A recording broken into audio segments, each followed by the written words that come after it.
Welcome into A to Z Sports Prime Time on a Thursday night. Lovely to have you guys here for one last primetime show this week. Welcome in. Tonight we're going to talk about what Ryan Tannehill had to say about this new look Titans offense, a promising quote from one of the team's most important players heading into 2023. We'll also get into our biggest concerns about the offense heading into the coming season. And because it's the last show of the week, we'll do a weekend bounce back before we wrap things up. Need you guys to share this show around on Facebook, YouTube, Twitter, and Twitch, wherever it is that you are spending your time with us tonight. We're happy to have you here. If you are on Facebook Live, you can share now to public. It's in the bottom left-hand corner of your screen. If you're on Twitter, it's in the bottom right, and you can retweet the show and share this around to your Twitter friends. If you're on YouTube or Twitch like Yogi Hertz or Eric Alonzo, you can like the video. You can subscribe to the channel, and we would be grateful for you that way. Throw a like on the video if you have not done so. And if you've done both of those things, tell a friend to do the same. I washed my hair today, and it looks extra poofy. It's time for a haircut, and it's driving me crazy. But, it's kind of like a half Elvis, half Fonz type situation that's going on here. It looked like I got a blowout. Either way, we're happy to have you guys here for one last primetime show tonight. Welcome into A to Z Sports Prime Time from the Superbook Sports Studios. I'm your host, Buck Rising, Elvis impersonator, and I'm proud as always to be presented to you by our friends at TrueMav Fitness. Go and get your fitness journey started today. TrueMavFitness.com is where you go for your first workout free as a Middle Tennessee resident. Superbook Sports, download the app today, and they will match your first bet up to $1,000, win or lose. The Superbook app is where you go for the best odds, boosts, and promo bets. The Ashton Real Estate Group of RE/MAX Advantage, GaryAshton.com, your dream address without the stress. Get the intel edge you need to succeed with the favorite team of your favorite teams. The team that your favorite teams trust is GaryAshton.com. Mr. Jones says Felvis, fake Elvis on YouTube. Yeah, it's time for a haircut. Normally I'm pretty good about going every 2 weeks, but I've been letting it go long up top, and now I look, kind of frowed, kind of sheepish. So I think that will be something that will be addressed tomorrow post-haste. Either way, you're not here to talk about my hair. You're here to talk about your offense, because your offense sounds like it might have some significant adjustments. Ryan Tannehill was made available to media yesterday with Chig Okonkwo and Roger McCreary and Aaron Brewer, who is competing for the starting center job this season. Now, Ryan Tannehill gave a variety of different quotes. Wasn't going to get into another mentor gate type situation, given that there's another rookie quarterback on the roster this year. Didn't want to deal with those headlines. It's about a year to the date of mentor gate. Thank God we all survived, marked safe from mentor gate, as a matter of fact. But now Will Levis is in the building, and you look at the situation for the Titans, and you say, okay, well, Ryan Tannehill in an expiring contract situation, how much can you get out of this player at this point? And for Tannehill, obviously this is a critical season. Whether Will Levis is the future of the Tennessee Titans or not, Ryan Tannehill is there right now. So for Tannehill, he's got to come out motivated in a contract year to find ways to elevate this team and to put together the best tape humanly possible. So either the Titans end up keeping him around if they see fit, if Will Levis or Malik Willis is not ready to take over this job on a short-term extension, or for another team who could use a veteran stopgap at quarterback. Ryan Tannehill will be playing for them as long as he wants to continue his NFL career at this point. So I want to start with your Two Rivers Ford take in the comment section on Facebook, YouTube, Twitter, and on Twitch. Your Two Rivers Ford take this evening is this: what is the thing that most excites you about the Titans offense in 2023? We're going to get into that together. You're going to hear from Ryan Tannehill. What is the thing that excites you the most? Now, the personnel upgrades are something that I think you look around and you say it's not the most exciting thing, but they did do the most important thing, which is retool the offensive line, right? That was the thing that needed to be most put back together. They've done so in a variety of different ways. Traylon Burks in year two, potentially some kind of Kyle Phillips, some kind of Kyle Phillips contribution would be swell. if they could get something out of that. There's a variety of different things we don't know about this offense that already are on the roster, right? It's just a matter of, okay, what can we see real and concrete evidence of production at a variety of different positions where we have questions at this point. I'd like to see what the new offensive line looks like. I'd like to see more out of last year's wide receiver group, which is something that we're going to have the opportunity to do so because they're certainly running it back. So what is the thing that most excites you about the Titans offense in 2023? On Facebook, YouTube, Twitter, and Twitch, it is your Two Rivers Ford take. It is presented by Two Rivers Ford, a name you know, a brand you trust. Two Rivers Ford in Mount Juliet. For 40 years, they've been doing business with honesty and integrity, quality American-made Ford vehicles, and award-winning customer service. Two Rivers Ford in Mount Juliet or online at tworiversford.com. So, the good news about the Titans offense is that it was so bad last year in so many different areas that any kind of incremental improvement would be seen as a win. Now, ultimately, your goal is to compete and to have a competitive enough football team, try and win the division and make some noise in the playoffs. Captain Tripp says, a competent offense, you don't say. Well, here's the thing. Competency, you can't assume it, right? There's too many unknowns for us to assume that just because they've changed parts on the offensive line, they've gotten rid of Todd Downing, that they are just immediately going to be a competent football team. That's not something that I can assume. Now, I think that it is fair to look at some areas where they could stand to improve from year over year and say it would be unlikely for them to lead the league in 3 and outs in back-to-back years. It would be unlikely that their offensive line unit would perform as poorly as last year's group did. There are a variety of things that would be unlikely to reoccur, but it's always possible, right? It was unlikely that the Titans would deal with as many injuries as they did in 2021 that they experienced in 2022. They didn't have as many, but they got damn near close in ways that clearly and obviously derailed their football season and made it a lot harder to compete than they were able to get by with in 2021. So the thing that excites me the most on offense, if I'm a Titans fan, is what I heard from Ryan Tannehill on Wednesday. Ryan Tannehill was asked specifically about the offense and some improvements that are being made, and this is what the Titans quarterback had to say. Yeah, no doubt. It's a big difference, right? New terminology, new concepts, huge changes, but, fresh line of thinking on things. So just having to get up to speed with how we're doing things, what we're calling things, different ways we're attacking the defense. And that's what we're doing right now, is using this time when we're not going against the defense to just try to learn the offense, get accustomed to the new terminology, the new terms, the new routes, and be able to translate that onto the field as we go. What are you maybe most excited about in the framework of that? There's a lot of excitement. I love working with Tim. Like I said, fresh mind, bringing in some new ideas, new concepts, different ways to attack the defense, and we've had it around here the last few years. So, definitely some excitement there. She kind of made it sound like Tim. So the quarterback's saying that there's a lot of new concepts, a lot of big concept changes, a lot of fresh ways of thinking about things and a fresh approach to this, which is exactly the thing that you want to hear. Now, he's not going to get up there and rip the offense, right? He's not going to get up there and rip the new offensive coordinator. Big Dog says we're going to look like a whole brand new team. Don't do that, because then you have to manage your expectations, right? They're not going to be a whole brand new team. They're not a whole brand new team. They are largely the same. The offensive line is different, significantly different, but the skill positions are the same. The quarterback is the same. The coaching staff is different enough that I think it would be curious to see where the differences lie. Forgive me, it's either Jaime or Jamie says, no one cares, saying Tannehill. Well, listen, Tannehill's not your problem. That's the good news, Jamie. Tannehill is by far and away one of the smallest concerns that you have right now. I have no concern that Ryan Tannehill, if properly protected and given competency at the coaching levels, will be able to succeed.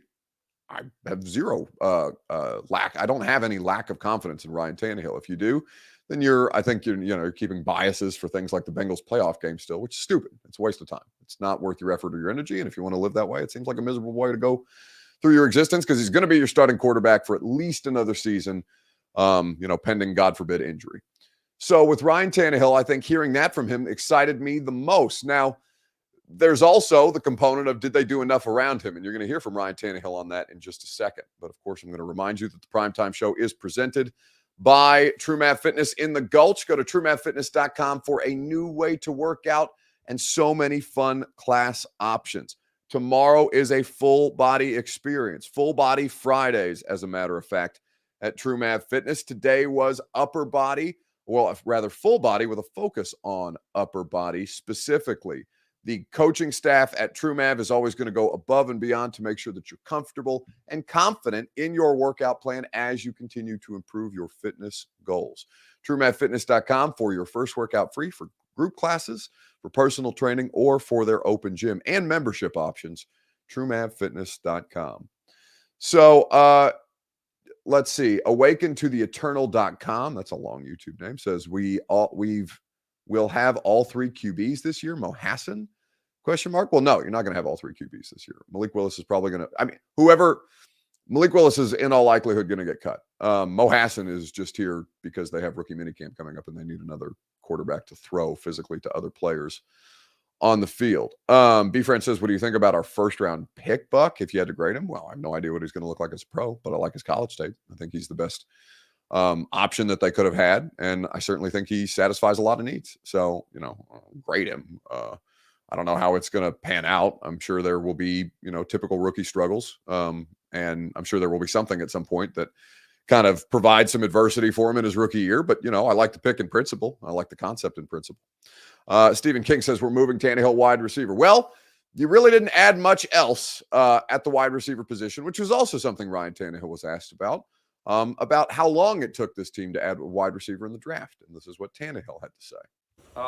They don't ask me, my thoughts on draft picks. Mike and Rand make those decisions. Obviously, I knew it was an area that could be addressed, but they did just a little bit probably later than I thought it was going to. But we added some other key positions, some talent that will help us across the board. So he also thought that the Titans added a wide receiver later than you might have imagined.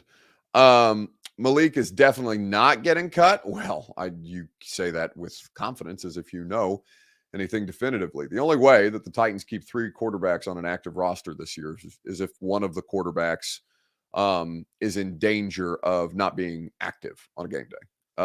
NFL teams don't keep three quarterbacks on their roster if the starter and the backup are healthy. Third string quarterback will be relegated to waivers. And then if he clears waivers practice squad, Will Levis is unlikely to be the player that's the odd man out here, given that he's the rookie. He's the second round pick. Malik Willis is not something that I think a lot of NFL teams are going to be clamoring for. So it might be, easier to get him through waivers at this point and to bring him back on the practice squad. So you don't have to outright give up on him. But he's not going to be the backup quarterback this year, and they're not going to keep three quarterbacks on the active roster if Tannehill and Levis are healthy. Now, Malik could, here's the thing that complicates the quarterback situation. And honestly, I think this would be fascinating to see play out. If Malik's good or good enough, right, to make a legitimate case for backup quarterback. If Malik all of a sudden comes in here and shocks us all, right, it's significantly better than when last we saw him. He's taken strides in areas that we know he needed to develop in terms of footwork, in terms of diagnosing, isolating, and eliminating when he's going through his progressions, whether he's improved his ability to recognize NFL defenses and just generally operate a pro-style passing game. If those things happen, that'd be great. That'd be exceptional. But I think now the Levis pick complicates that in ways that I don't necessarily think, even if that happens, that Willis would have a home here. I think the best case scenario for Malik Willis is that he does make those improvements and that you can shop him around training camp time, right? Now, teams may look at that and be like, oh, well, we don't have to give up an asset for him if we know that you're not going to keep three quarterbacks on the active roster because there's just too many needs. Vrabel will want players who can play on special teams. They won't roll into September, into week one with three quarterbacks on the active roster. The best case scenario in that situation is for him to provide some kind of value for himself that would make a team who's either had a training camp injury or doesn't like their backup situation coming out of camp into the season to potentially make a move to acquire Malik Willis for probably at this point a day 3 conditional pick. I don't think you could get much more for Malik at this point. Quentin says Malik didn't have a chance. Well, I understand why you feel that way, right? Because it's the same problems that all the reasons that were issues for Ryan Tannehill last year are the same reasons why Malik Willis was not going to succeed. Now, Malik had a lot more work to do than I think anybody anticipated. And unfortunately for him, that is something that is, going to cost him probably a real chance to have a shot at this job in the future, right? Because he did get opportunities. He appeared in 8 games. He started in 3. For reference, they brought Josh Dobbs in, and that was more opportunity at the NFL level than Josh Dobbs had across what? He was drafted in the league in 17, 18, 19, 20, 21, 22. 6 years, Josh Dobbs had been in the NFL, and Malik Willis had more opportunity in his rookie season than Josh Dobbs had in the six years previous, right? So, while I understand some of you feel that he didn't get enough opportunity, in reality, those opportunities, when they come around that quickly,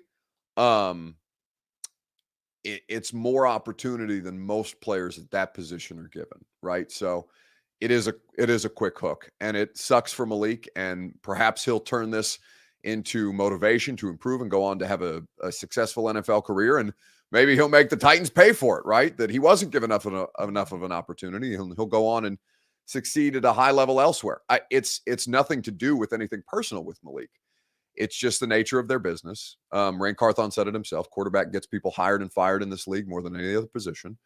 And they were not comfortable enough with Malik Willis to secure the future of their job security to Malik Willis. So they brought in another quarterback, and the process starts over for him at that point. And the process starts over for them at that point, because now they have something that's and while Levis is far from proven as a commodity, there's nothing that instills great confidence that Will Levis is going to be much different, but he is a higher level prospect coming out of college football than Malik Willis was at any point. So you are at least working with a shorter learning curve with Levis than you would be Malik in this instance. MB says, I do think you should point out, Buck, that the team must have seen a lot in practice. We just see games. Are you talking about with Malik specifically? Yeah. Listen, it's not about our conversations around him, right? It's got nothing to do with the external. The external I can point out. There's so many different things externally that we can point out, and they don't have to give a shit about, other than we're noticing the same things that they are in just a sample size that's nationally televised, right? That was Sunday Night Football with Malik and the Chiefs. So everybody in the world was seeing Malik Willis not being able, when they got to overtime, the defense did well to get them in position in overtime, and the receivers were bad in that game. But when it got to overtime, you had no confidence that Malik Willis was going to be able to move them substantially down the field, because he had not been able to do that successfully beforehand. Now, you can say in Houston, they took the opportunity to get passing reps away from him because they only called one forward pass play in the entire second half of football for Malik. And, at that point, I think the coaching staff told you everything you needed to know. He can't be trusted to run an NFL offense. They weren't going to spend the time necessary to try and substantially improve the situation, or they didn't think that the options were available for them to, in the timeline that they needed, substantially improve the situation. So they switched the quarterbacks, and it was a more competent offense, even if the result was still losses to end the season. B-Friend says, what is going on in the Titans management? We fired Ryan Cowden. I mean, yeah, you're through the draft. Now Ray Carthon gets to pick a staff. He just put together an entire draft. He just put together an entire draft with somebody else's staff. So now he can make his own staff decisions. It sucks for Ryan Cowden because I think Ryan was good at his job. And I think that Ryan was doing a lot of I know that Ryan was doing a lot of legwork in the free agency process and obviously in this draft. So, for Ryan's sake, I hope he goes on to have success elsewhere. But certainly that was not something that was unexpected by any stretch of the imagination. That there's going to be more staff turnover. In fact, I was texting scouts today. And for the most part, it seems like a lot of people felt safe in their jobs, but there's going to be turnover regardless. And Cowden's a big name, obviously. So let's move on and let's talk about, so we've talked about the things that we're most excited for on offense at this point? Oh, I haven't said specifically. I'm more excited that Ryan Tannehill thinks that there's going to be drastic changes, that Ryan Tannehill is alluding to drastic changes at this stage. I think that at this point it is going to be fascinating to see what changes they can make. Now, Bert, producer Robert, points out in our private chat that practice squad protections are still a thing, per Rhett Bryan of Titans Radio. So for those of you asking, if Malik clears waivers and they put him back on the practice squad, they can week to week protect him. Those were COVID rules that were instituted, and it sounds like it's still a thing. So that's good news for the Titans. If they want to keep Malik Willis on the practice squad, they will have the option to do so. Okay. So the thing that you are least excited about or least optimistic about for the Titans offense in 2023, we will talk about it together on Facebook, YouTube, Twitter, and Twitch. The thing that concerns you the most, the thing that you have the least amount of optimism about, however you want to phrase it, what is that thing that still bogs down your thought process around the Titans offense? Let's talk about it together on Facebook, YouTube, Twitter, and Twitch. We will discuss at length right after I remind you that the Primetime Show is presented by Superbook Sports. Superbook.com is where you go for terms and conditions. The best odds boost, the best promo bets out there can be found at Superbook Sports. Whether it's baseball, basketball, the NHL, or the XFL, your favorite major sports are all available for you to wager on in the Superbook Sports app. They'll even give you $250 in bonus bets when you sign up, deposit, and wager in the same day. So download the Superbook app. Go to superbook.com for terms and conditions. Gambling problem, call the Tennessee Red Line, 1-800-889-9789. So, what are you most concerned about with the Titans offense at this point now that we are through the post-draft process? Caleb Meadows, their stubbornness at wide receiver is dangerous. Ski says your wide receiver and tight end room is horrible. I don't think the tight end room's horrible. I just think you don't know much about him, so I completely understand why you wouldn't trust him. Chig's far from proven at this point. But I don't think that Wesco and Wiley are bad additions. I just think you don't know a ton about them. And they're not sexy, right? It's not Gronk. It's not Kittle. It's not, it's not a tight end name that you recognize, a difference maker that you clearly identify. So, I completely understand skepticism about that. Andrew England says, even if Tanny stays, he needs receivers. I agree. Puka says, offense specifically is the wide receiver group. What happened to speed? That was a question I asked Mike Vrabel on Saturday after they had officially wrapped up all of the draft stuff at that point, at least the draft stuff, still working through the undrafted portion. And Mike kind of went into a monologue about he did feel like they got faster at certain positions, but yeah, that was not. I mean, Tajay Spears is, I guess, the greatest source of team speed that I could identify in this draft class. I think that the linemen are super athletic. Like all of these players have high athletic traits or high athletic upside because of their traits. But, this team speed specifically at wide receiver that, Colton Dowell does not accomplish that at this stage. Rambo First Blood says, as long as we stay healthy, I assume he's saying that things are going to be okay. Listen, health is the most important thing. Like for them to be able to consistently operate, they cannot have the rash of injuries that they have had the last two seasons. And I can't tell you that it's not going to be as bad as it has been the last two seasons because you have no idea, right? There's no way to accurately predict that. It would be unfair of anybody to do so. But it is, their margin for error is always thin. But this year it definitely feels thin as far as playmakers are concerned. Now, could Burks and Chig, could Kyle Phillips, could Racing McMath, could any of these players who exist on this roster already prove to be more than we associate their names to be? Possibly, right? I think, their raised expectations are for the players who are returning, not just for the players that they're adding specifically. But I do think that my biggest concern would be the lack of proven playmaking ability at the wide receiver position at this stage. Offensive line, though, I think is the thing that gives me the most confidence without having seen this thing completely put together. I think the offensive line reconfiguration is critical for this team, and Ryan Tannehill was asked about that as well on Wednesday. Yeah, as a quarterback, you love to see it, right? As quarterback, there's two areas you'd like to see improve, and that's O-line and wide receiver. So, we added some beef up front to the offensive line, some veteran guys, and then, a young talented rookie as well, or a couple of rookies, I guess, through the draft. So, excited about adding those guys, getting to know the veterans right now, and, excited to get to know the young guys as they come in. So that's Ryan Tannehill speaking Wednesday about the new additions to the offensive line. Pastor Raymond Little says Keith Carter must have been a jerk. So I didn't see Aaron Brewer's comments. I heard that Aaron Brewer had said something about Keith Carter, and I'll look that up quickly. Now, that was something that I'd known. Going back a couple of years, like the offensive line group really did not vibe with Keith Carter. He had a very abrasive, probably is the word, personality. And that was something that, even going back to like, you remember when Ty Sambrailo quit the team, and I reported about why Ty Sambrailo quit the Titans in the middle of the season in 2021 when they needed him, when Lawan's knee wasn't right. So he was tired of getting tossed out there in certain spots. Didn't vibe with the offensive line coach. That was something Lawan talked about when he got fired, when Keith Carter got fired and Todd Downing got fired, because they reacted to that on Bussin'. This is from Brewer. When Keith first got there, the way he came in and the way he was trying to act towards everybody, like very disrespectful. This was Lawan. Very authoritative, but in a very like dictatorship type of way. That was from Lawan.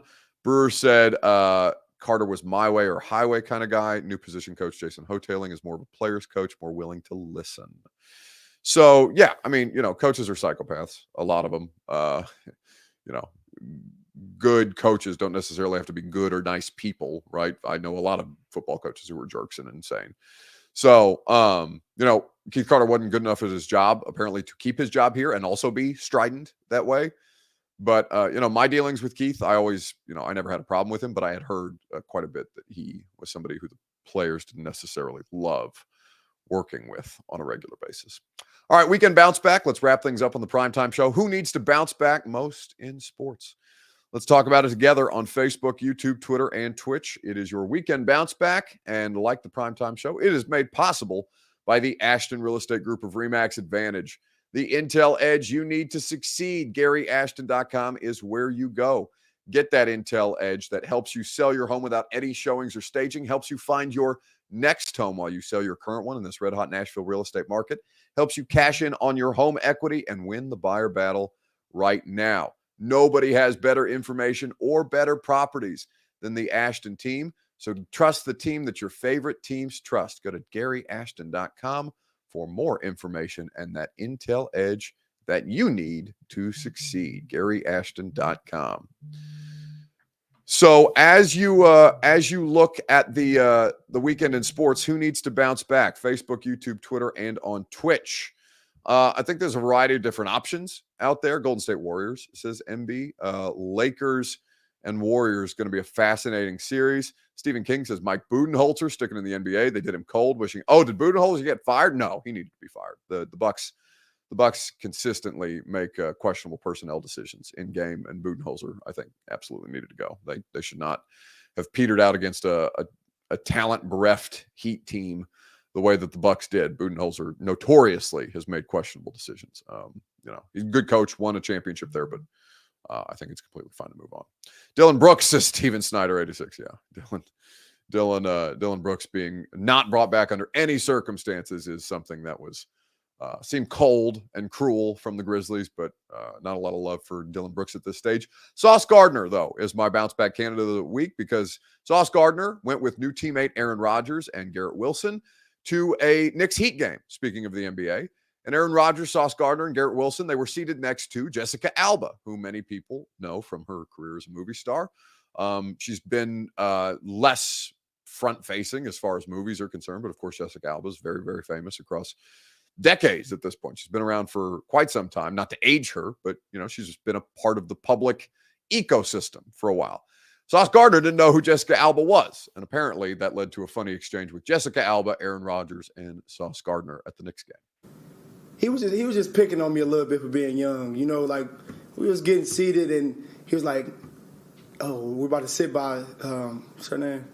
We're about to sit by Jessica Alba," and I'm just like, "Oh, you know what I mean?" I'm like, yeah, I don't know who that is. And he just looked at me. He looked at me like I'm crazy. You know what I mean? So, yeah, it was just great just being able to sit over there, and I got to meet her and one of her friends who was from Detroit, actually. You know, it was great vibes. But that whole night, he'd just keep asking me out of nowhere. He's like, do you know who that person is? And I'm like, bro, that's Amari Stoudemire. I know who that is. Like, now you're just picking on me at this point. So that's Sauce Gardner not knowing who Jessica Alba is. Jacob Bray says, it's the age, Buck. Face it, you hit the age where you know you're old. I mean, you know, I am definitely trending that way. 30 is coming up. 2 months. 2 months till the big 3-0. We're not excited about that at all. Although, you know, I've basically just been telling myself mentally that I'm 30 at this point to mentally prepare myself for the quarter life crisis that I can feel coming at this stage. I think that I am, though, getting to the age where, you know, players are substantially younger than me. It's been happening for some time, but now, you know, that there's almost 10 years difference between me and Anthony Richardson. And that is not a situation that I'm in love with, but, you know, it happens to all of us. And hopefully we could all be fortunate, or we could all be as fortunate to age as gracefully as Jessica Alba has, because she does not look any different while the rest of us are clearly falling apart at the seams. Okay. It's going to do it for us tonight here on the Primetime Show. Texas Titan says, I still remember thinking Buck was in his late 30s. Yeah, you know, I've looked 40. The benefit of me getting older is that I've looked 45 my entire life. So, like, this is a victory for me. I'm finally growing into my age. You know, most people, you know, when they're young, they have big ears. They have, you know, buck teeth. They have to grow into different. Your feet are big, right? You have to grow into different parts of your body like a puppy dog. Mine has been growing into my age. I've been a grumpy old man my entire life, and now my age is just starting to catch up with it. So we're not quite there yet, but we are getting closer and closer by the day. Tough scene. All right. Have a great weekend. Love hanging out with you guys. Thanks for making another week of Primetime Shows so much fun for Bert and I. We appreciate you showing up and hanging out the way that you do.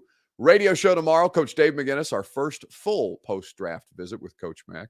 Certainly have a lot of things to talk about with him, and including the comments made by Ryan Tannehill and about what this offensive situation might yield, these offensive changes. That'll be a lot of fun from 10 to 1 on 104.5 The Zone. We hope you will hang out with us. If I don't talk to you tomorrow on the radio show, have a great weekend, as I said, and we will see you Sunday night on A to Z Sports Prime Time.